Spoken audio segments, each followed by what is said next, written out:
بسم الله الرحمن الرحيم قل من كان عدوا لجبريل فإنه نزله على قلبك بإذن الله مصدقا لما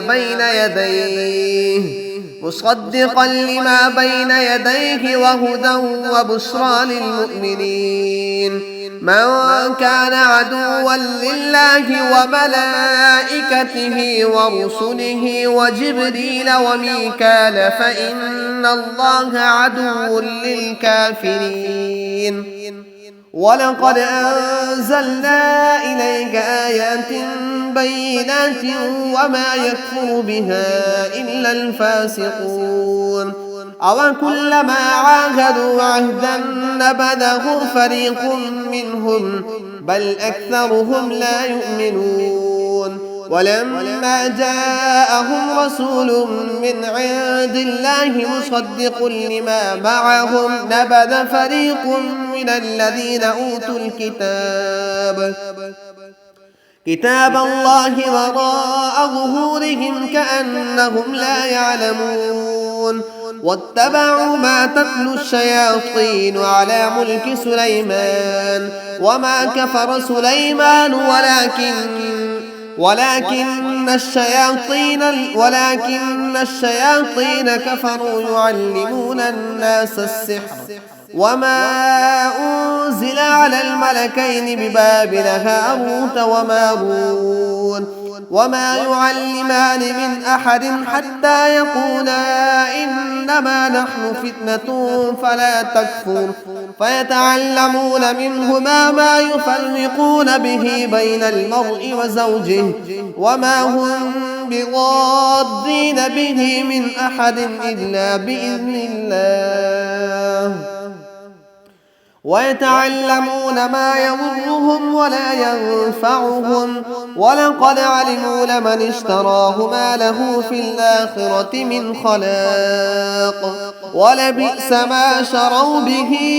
أنفسهم لو كانوا يعلمون ولو أنهم آمنوا واتقوا لمثوبة من عند الله خير لو كانوا يعلمون يا أيها الذين آمنوا لا تقولوا راعنا وقولوا انظرنا واسمعوا وللكافرين عذاب أليم ما يود الذين كفروا من أهل الكتاب ولا المشركين أن ينزل عليكم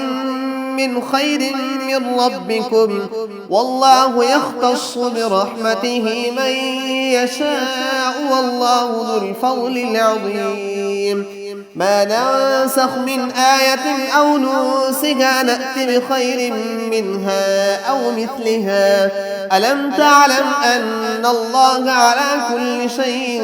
قدير ألم تعلم أن الله له ملك السماوات والأرض وما لكم من دون الله من ولي ولا نصير أم تريدون أن تسألوا رسولكم كما سئل موسى من قبل ومن يتبدل الكفر بالإيمان فقد ضل سواء السبيل ود كثير من أهل الكتاب لو يردونكم من بعد إيمانكم كفارا حسدا من عند أنفسهم من بعد ما تبين لهم الحق فاعفوا واصفحوا حتى يأتي الله بأمره إن الله على كل شيء قدير وأقيموا الصلاة وآتوا الزكاة وما تقدموا لأنفسكم من خير تجدوه عند الله إن الله بما تعملون بصير